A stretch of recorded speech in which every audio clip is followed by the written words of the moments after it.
Okay. Hello, everybody. This is Dr. Rao. Thanks for joining me. And I was going to give a glimpse of a day where you are cultivating and also really have a good day of resilience that reflected in a joyful day, productive day, and really fulfilled day. Okay. Have you ever wondered about that? What kind of day I'm going to have today, and then can I make it happen, or do I have to just take the beatings or whatever that come to that, right? So I wondered like that, okay, because you never know what you get as a doctor if you go to the hospital, and a lot of things could be pretty busy and pretty demanding and pretty unpredictable. Can you run through the day performing reasonably well, not hurting anybody because you don't want to make mistakes and hurt people as a doctor, right? And then you want to be as much in control as possible, not being really rigid, but then being in control of ourselves, not the circumstances. So when I talk to other doctors who are really stressed out about certain things which are they seem to be very justifiable to be upset, but then they do lose a lot of energy. So I thought I will do this more like a fun for all my friends rather than preaching of anything, uh, resilience, I mean, here is you have an inner core that's pretty stable, steady, and peaceful and joyful, right? So you are enjoying whatever you are doing, and you have the capacity for that, and your mood is off, or your attitude is off, or your speech is off, none of that, right? And you don't have anything scheduled except your entire day will be unpredictable. A lot of things come. So how do you do that? Okay. So I kind of divide the day into three parts. Before I go to work, and at work, and after I come home from work, right? These three parts I kind of disciplined about it, and that really becomes a big deal because a lot of people uh, who are not really not disciplined mean not having any focus in their life, no purpose, no particular way, no particular philosophy, no particular end goals, none of it, right? And then if they have a goal like I want to win a championship in a basketball game, that gives them the routine, the facilities, the people who make you work for all those things gone. Suppose your thing is more like I will just spend the day because nothing is going to change. Like I'm not going to get more money. I'm not going to get any recognition. I'm not going to get any accolades. None of it, right? So people will kind of, after a while, they become drab. Their life has become drab. That kind of days when you're bored and when you are really not really happy to go to work and then not really happy there, or you don't want to see certain people, all those things we all go through, right? So how do you see reacting to that? How do you see your energy is going up? So coming back, the three parts of the day, what do we do? So you got to pay attention three things. One is how are you breathing? That's one thing, right? Um, Hi, coffee. How are you? So that's one thing. How is your energy is up or down, mood up or down? That's second one. And the third is how is your mind? How is it reacting? How is coming up solutions? How is it feeling joy or what not? Right? These three things. So let's see what we can do first part of the day. That is before you embark on the work. Right? Getting up the early is something that some people are used to, some people like it, and some people are not. Okay, that's okay. You don't have to get up 3:30 like some people do. That's also comes late in the life of some people, right? But you get up reasonably, maybe 6 or 7 or something like that. Then whatever time you get up, what I do is I kind of sit at the edge of the bed and take 10 deep breaths, and then I get up and go to the bathroom and all that, right? Then I'm ready for my yoga class. Then I can do the yoga class with my students, and during that yoga class we kind of try to be in the present, do all both sides of the body, and also deep breath. Those are principles that we abide by. So whatever it is, you kind of exercise your body. You kind of really, if you are doing aerobic exercise, then automatically you will be having a lot of oxygen inhaled and you feel much better. Whatever exercise you do, you kind of prepare yourself that way, okay, physically, and also breathing a lot of it and keeping your focus in what you are doing. That could be preparatory to your day. So, another thing I forgot to tell you was after you get up, don't switch on the phone or the iPads, anything, at least for half an hour, right? And then you go to the bathroom, and then you kind of come out and you say, okay, I'm not going to delay. Now you can check it if you want. But even better would be having this exercise of whatever you do, whatever form of exercise. It just doesn't have to be yoga, but I talk about yoga because there are other benefits. But what it could be taekwondo, it could be tai chi, it could be running on the treadmill, or any of the motor exercise. Also, you can do that. So you got up, you first deep breathe, and then you go to the bathroom and all that. Then you come back, and if you want, you can check your phone and all that at the time because you did not get into the phone right away. Preferably, do this routine and then come back. Right?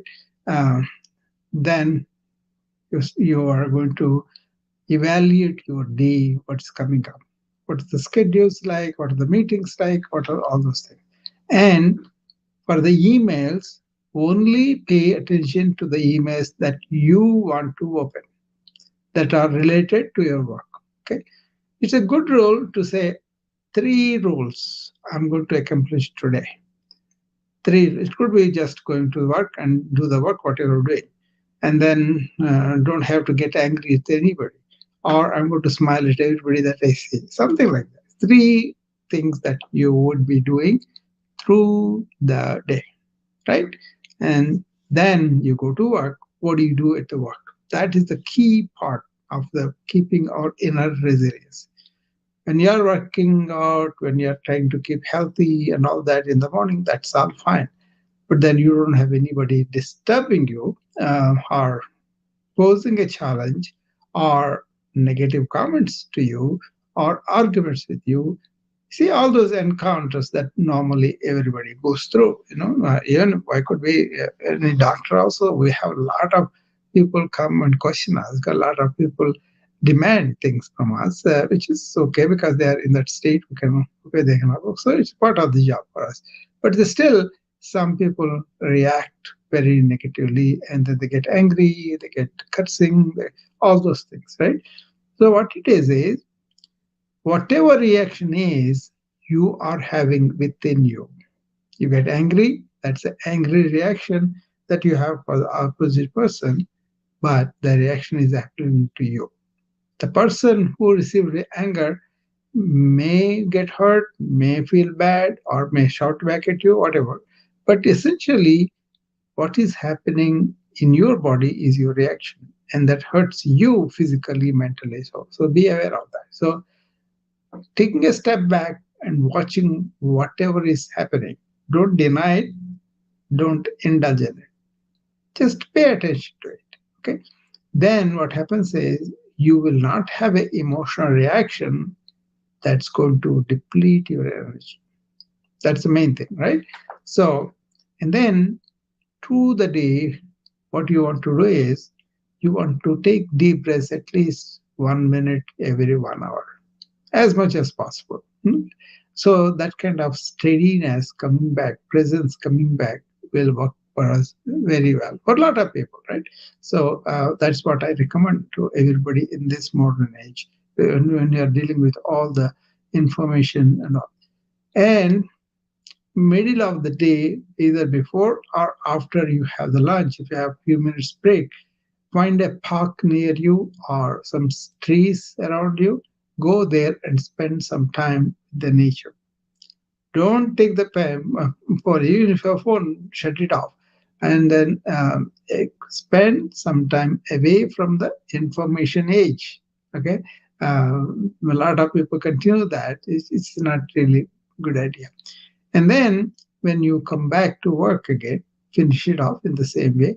Some of the principles of work is if you are working for some a bigger cause than what you think is what you are there for, that will help a lot, right? That will help a lot. So the attitude of giving, attitude of working for a bigger cause, they really help. And then just to be grateful about it and appreciate the opportunity to work, appreciate the opportunity to earn some living and all the things that we need.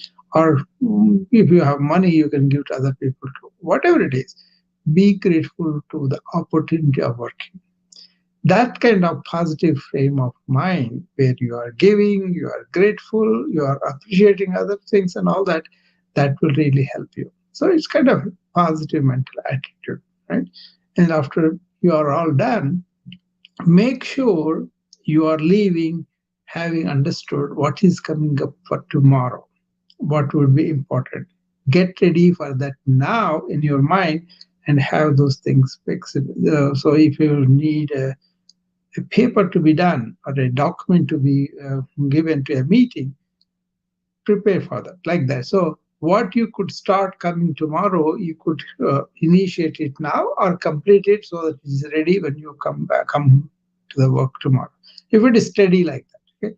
For example, as doctors, what we do is, okay, how many patients are there in each unit? How many ICU? How many medical floor? Who is going to be discharged tomorrow?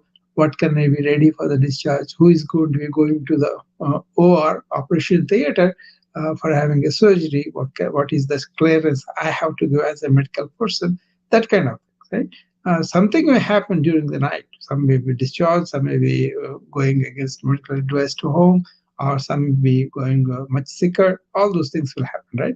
But whatever possible we can do for tomorrow, we will start initiating that.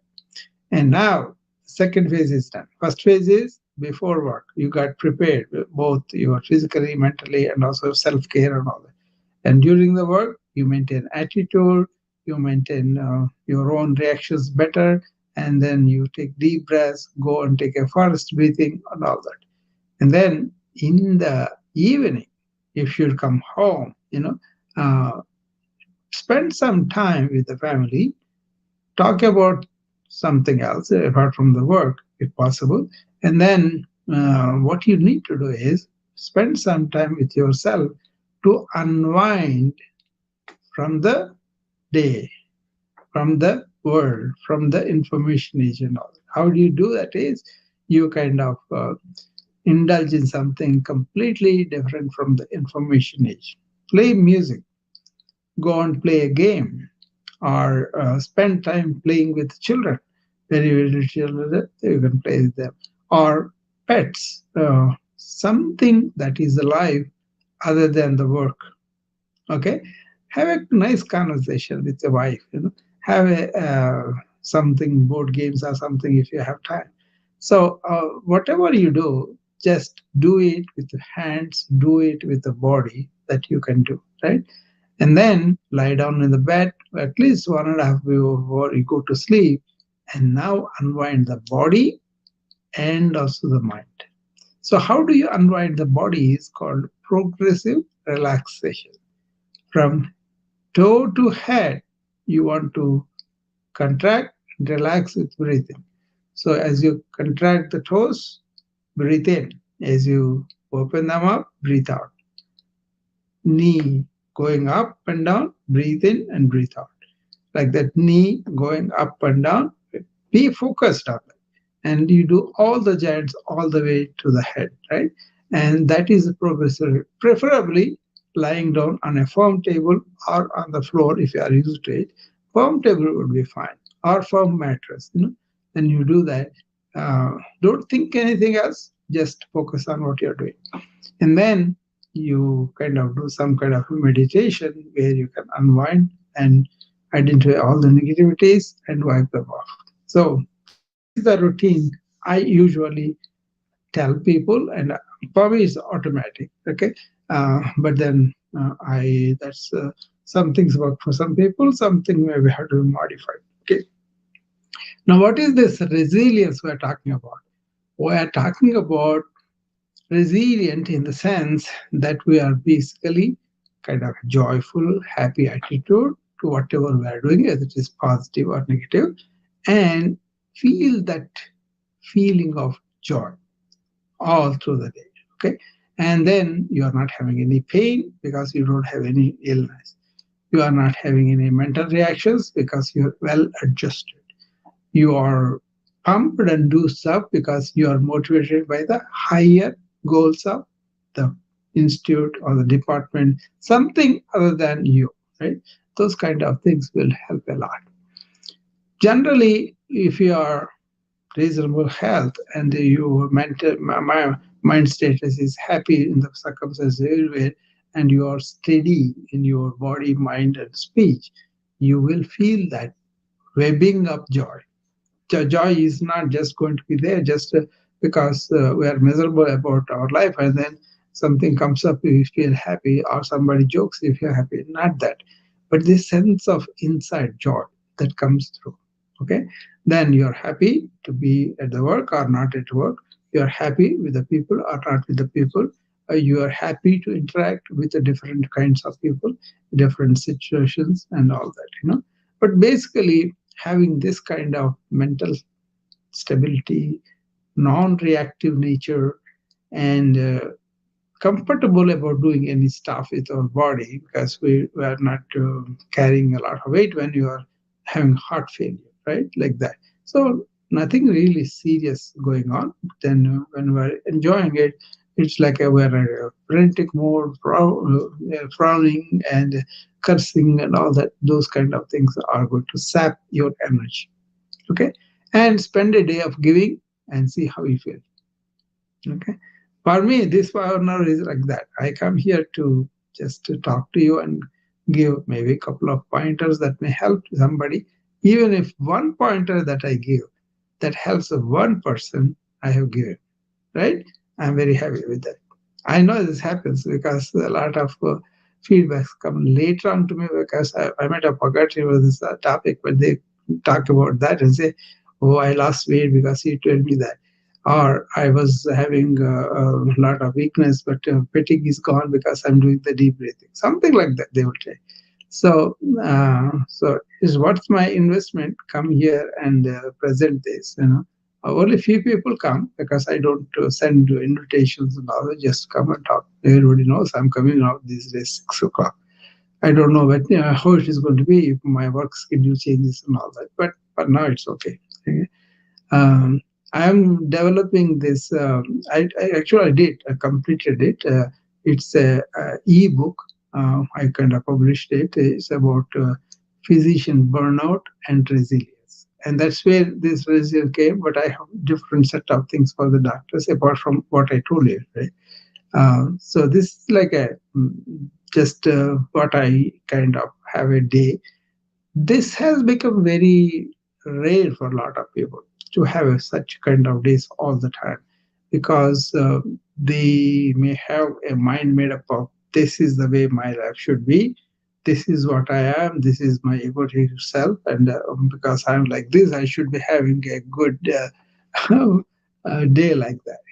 That kind of demanding attitude will not continue. What I'm talking about is if you are having the resilience to deal with whatever circumstances are. It could be something not very welcome to you or not really you like it, but then how you react, you control.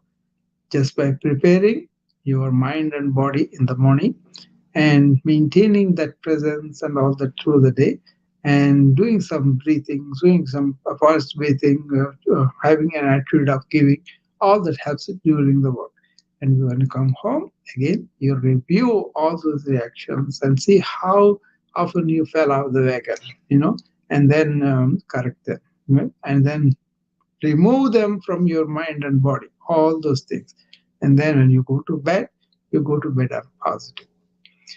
There are other eight things I was always telling people about. If you, this is from some centuries ago. I found a paper in Ancient Wisdom, that was very well written. So I used that quite frequently, but I'm not putting in the order that they wrote, but I'm going to tell you in the order that I think is practical and easy for you to observe and do them. Number one is, imagine you're going to bed. You kind of go bed only on positive thoughts or silent mind. Many people cannot do the silent mind, just positive thoughts. Think of all the thoughts that are coming to your mind, and then if they are negative, try to make them positive. Suppose something that happened that hurt you and all that, and then it's already done, then that could be the positive. It's already happened. That's gone yesterday. So dump them. I tell my son also, don't hold on to things, dump them, right? And then you go to sleep on a positive mind. And then when you get up in the morning, first thing is you go to the bathroom and empty your bowel. That's a very important. If it's not happening, then you got to take more fluid, more fiber, eat better, walk better, all those things. You have to understand that. There are so many issues with that. That's okay. But general principle is try to eat and move and drink like that so that you have an easy bowel movement in the morning. That's a healthy sign. Number two. And then come out of the bathroom, check your weight. Number three. It should be in the some range where it is, and then resolve not to be lazy. That itself is another one. Fourth, and exercise. That's the fifth one. That means just go out and walk. As you are walking, if there is sun, expose yourself to the sun. That is number six. Okay, and then once you're exposed and then you come home and you have what a good appetite, and then with that appetite, go and eat a nutritious breakfast. Okay, this routine also is very good for the immunity. If you are doing all these things well, then you can be assured that your immune system is pretty good. Okay, so that's a little bit of the what I talked about, resilience. So resilience before go to work, resilience during the work, resilience at the home after you come home. Okay, I mean there's so many sociological, political, so many things are there, but these are just commonsensical things that you could do. And that inner resilience, a lot of people don't even know what it is. Not in the sense of having intellectual knowledge, but what I'm saying, personally they don't feel.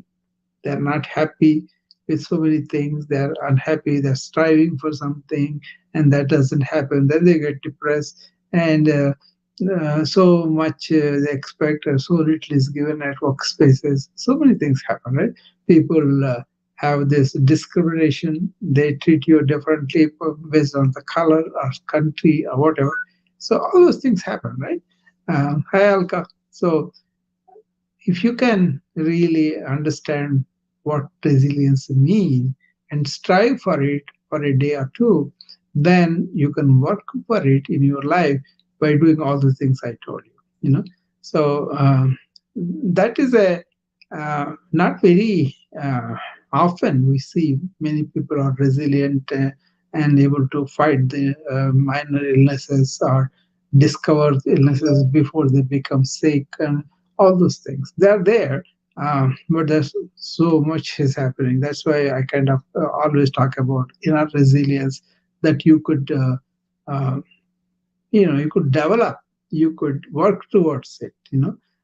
So if you don't have this thing, don't feel bad about it. Just say that kind of thing is there. So Then the model is a person quite capable in the body and mind and spirit and all that, is able to take challenges and go through the life with much ease because he understood lots of things, and basically he kept himself not really reacting to everything very vehemently. People may feel hurt and all that very easily, right? But when you develop this kind of resilient self, not a hard self, resilient self, then you will be able to go through life situations, life people, and all that much easier. And because you encountered those situations rather equanimously, you have not secreted the stress hormones that normally is happening in this world now. Now we call that sympathetic overload in medical terms. So you have the central nervous system, you have a autonomic nervous system, right? In that, there's a sympathetic nervous system and there's a parasympathetic. The sympathetic nervous system is the one is really ready for you to jump and take off, either or just want to fight the danger. Suppose you encounter a danger, your natural instinct to get off from there, right, and run. That's why the system is prepared, But modern times we imagine so many things as dangers for us, and in the workspace also people put like goals, like deadlines and team deadlines and all that. If you don't do it, you will have some punishment, like you don't get the money you get or the commission you're going to get. All those things are there. So people are really tightly wound in modern life. That's the fact of it. But we don't have to react like that. That's our choice. We can really understand that. And I understand very deeply and understand as it is happening. So it doesn't affect me. Any negative situation doesn't. It can be for you too. It's not like an extraordinary thing.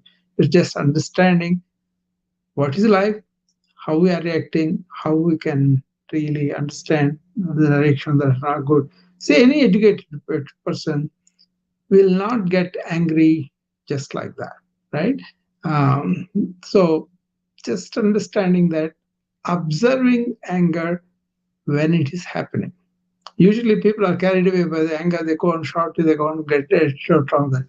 But then they don't ever stop and observe it. I think Sanya, when she was in my class, she told me that she was getting anger very easily. Then I told her, um, stop there whenever you went, and then just observe it and see how that goes down. This I learned from J. Krishnamurti. He talked about it. Fear, anger, anything that happening within you, if you don't succumb to it, if you don't indulge in it, but just watch, just by observing, it goes down. Okay, so try that. Um, then you will feel like you are balanced and you are not really reacting unnecessarily, but you are responding to whatever the life's challenges are, or life's goals are, all those things, right? Then you will be working, but not in this modern way of wound up, stressed out, sympathetic overload.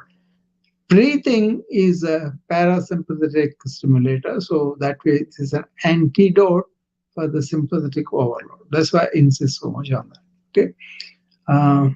Any questions? Anybody? There are some few people here. Mary, Boss, Wood, Christopher, Coffee. Okay. So anybody has anything to? It seems like I'm always having a monologue these days. Uh, So that's what I wanted to tell you. Spend a day of resilience and make it a habit. Hi, Nazli. Finally, have some question. Huh? Hello, Dr. Rao. Yeah. Yes. Yeah, go ahead. And the person, the therapist who made the video said the emotions stay for 90 seconds. Mm-hmm. But my question is not about emotions, it's about feelings. Yeah. So if you have a feeling like sadness, and Mm. it's persistent. Yeah. Um, how could we change it? I know by going to cold shower, Hmm. you get more endorphins. And I think if you make like the room clean and like minimal lifestyle, Yeah. everything feel like organized and fine. It could have some effects, but my question is if there is a persistent feeling of sadness, Yeah. Yeah. I think it's a result of thoughts, Yeah. or maybe it's a result of posture. Yeah. Spending time in bed while working, Yeah. maybe. Yeah. What's the way to change the feeling of sadness? Thank you. Yeah, that's a very, very good question, Nazli, because people do feel and the feelings just arise, but then they can succumb to it according to the conditioning, or they may not be having any feelings about even important sensitive thing too. Um, it's not about feeling because I lost something or I am really left alone. That kind of self centered thinking worsens the feeling much more. Suppose somebody dies, and then are you dying for them, or are you dying? Are you really crying for yourself? That's a question that we kind of have to evolve when people are persistently griefy because they are in the grief reaction more than 2 years, and that persistent sad feeling is there. Generally, people go through just intense, they're not expecting, they're not prepared for their loss or anything like that. Or somebody have left them, they thought they will stay with them for life, but then they left. That kind of things happen, right? Whatever the reason, the sadness happens, and then you have to really go through the stages a little bit, don't suppress them, and then come out. But then you got to rebound from that based on your conditioning. Some people are um, really prepared for it and they say, this is life, this is what happens, and I agree that. But then some people have not looked at and they suddenly life attacks and comes in, then they respond like that, right? Remember, I always talk about Buddha's two arrow theory, that he was very sad when he first saw the old man with the disease and the death later on. And that's why he wanted to find out answer for that. But later on, somebody asked him, hey, you said you were going to find out answer, but now you are becoming old, diseased, and you're going to die pretty soon. What did you do? Then he said, well, the first error is all those events come from the world anyway. Anybody born in the world will be dying too. But then, why do I have to feel for it? Is something inevitable. I came to the conclusion because my this mind creates much longer than what it should be. Once you understand that is the second arrow that we have to deal with, the sadness will be less and not that long.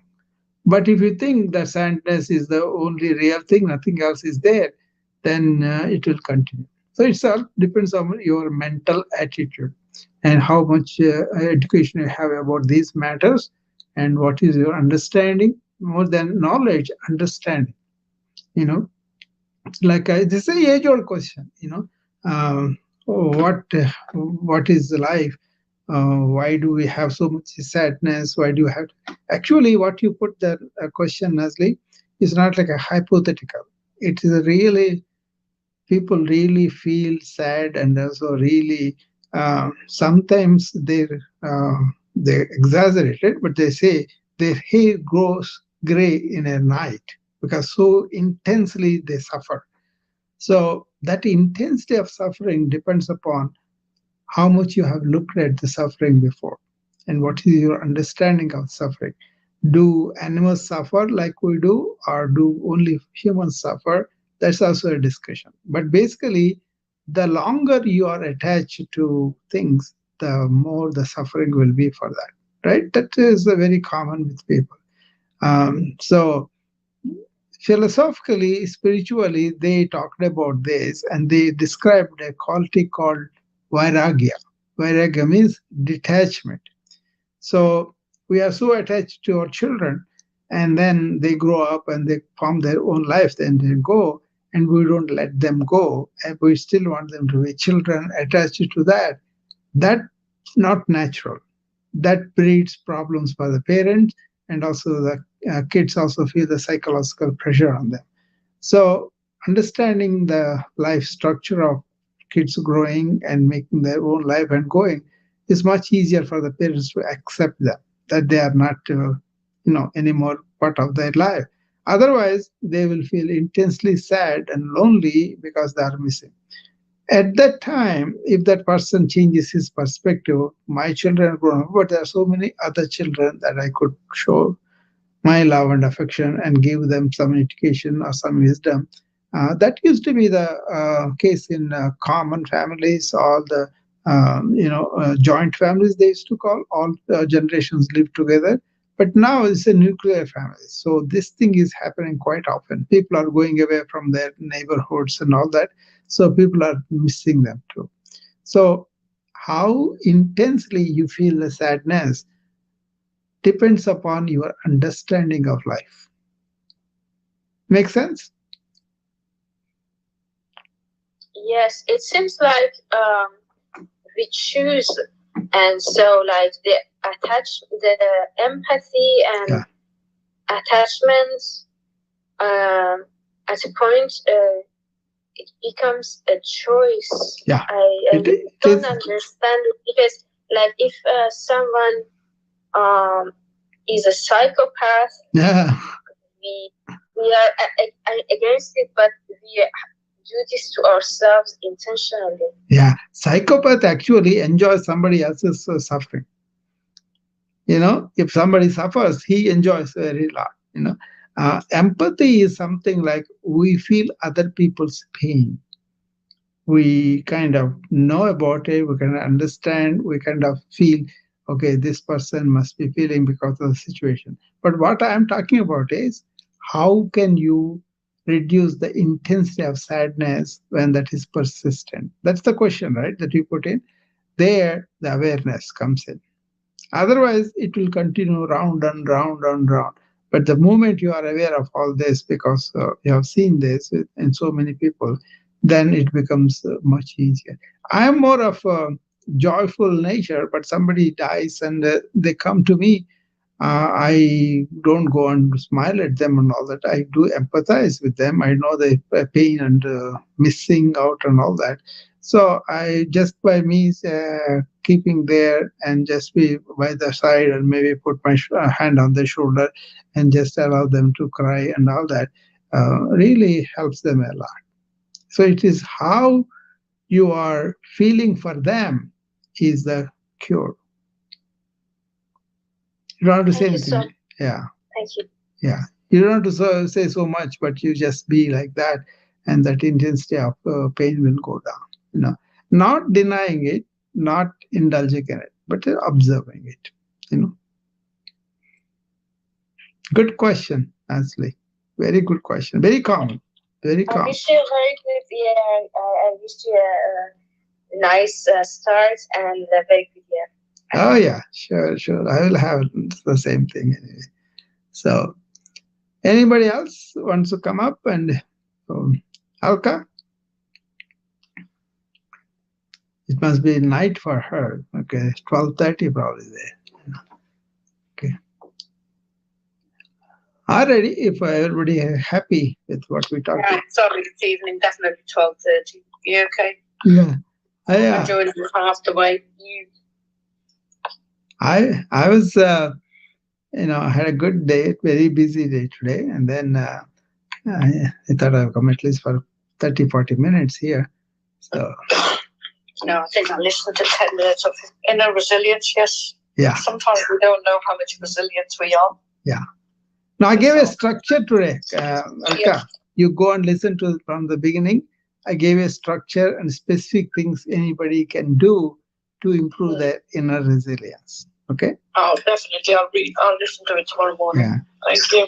Yeah. Kind of I divided the day before work, and after work, and then I talked specifically. So I know you came late, so you will be happy to listen to that. Anyway, I'll see you again tomorrow, And thank you for coming, all the people who are here. And I'll see you tomorrow. Thank you. Okay. Thank Bye. you. Bye bye.